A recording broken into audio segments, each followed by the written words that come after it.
culture in the hands of libertarians and far-right extremists. The new owner of Discovery, Warner Brothers, HBO Max is a libertarian. We'll link to an article in the show notes that everyone should read to understand how destructive this is. And again, I want to, just for the sake of time, because Sarah and I have a hard stop today, but you'll read this article and see his background. He thinks Fox News is real journalism, and he wants CNN to be more like Fox News.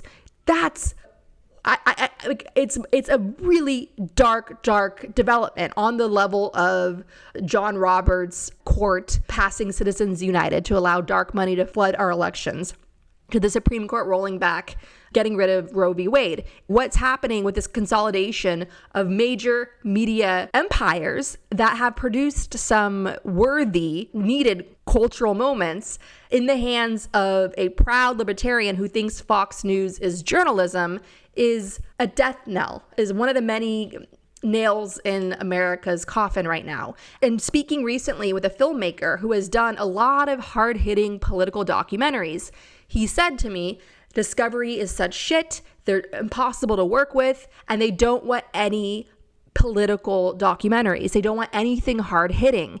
They want these low common denominator, trashy, opium type TV that just numbs people. They don't want people to think. It's part of this whole dumbing down of America campaign. And as you point out, rightfully, this normalization of essentially what's glorified human trafficking and the objectification of women and young girls. That's what they're heading towards.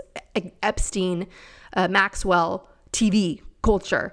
So for people who are creators, filmmakers who have something to say and want to lift the veil, we have to go abroad while we can, while those markets remain open to us. So a lot of the corporate genocidal censorship that's happening in mainstream culture here in the United States is forcing us to go try to set up our projects elsewhere.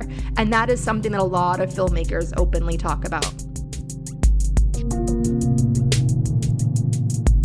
I sometimes am in disbelief that we are looking at the same ways of maneuvering around official state censorship as people have long had to do in actual full-fledged authoritarian regimes. Places like Uzbekistan or Azerbaijan or other places I've studied, they want to prohibit VPNs. They want to make the use of a virtual private network something that you can potentially be investigated for. And the majority, and this is true in authoritarian regimes as well, of people who use these are people looking for porn. I mean, that's usually what it is. There are also sometimes people doing legitimately bad things with a VPN. But in this case, if so much of the internet is going to be labeled as potentially like in bed with a hostile adversary just because you click on something, like people are going to be drawn more and more to VPNs to avoid that kind of surveillance, that kind of, maybe like threat of litigation or who knows.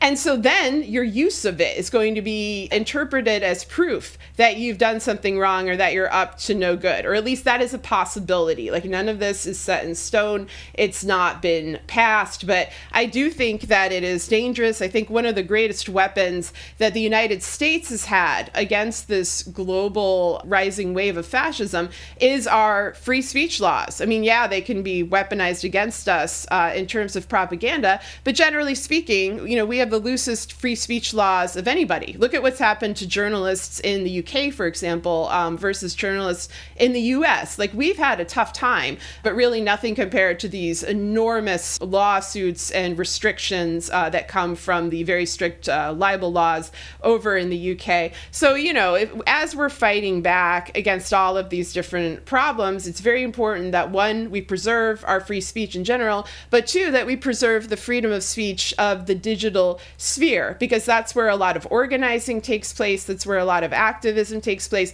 That's where people are going when, say, libraries are banning books, or there's, free speech, repressive moves in the areas where they live. This could end up contributing to that climate of censorship and fear, even if those who designed it, even if that was not their original intent.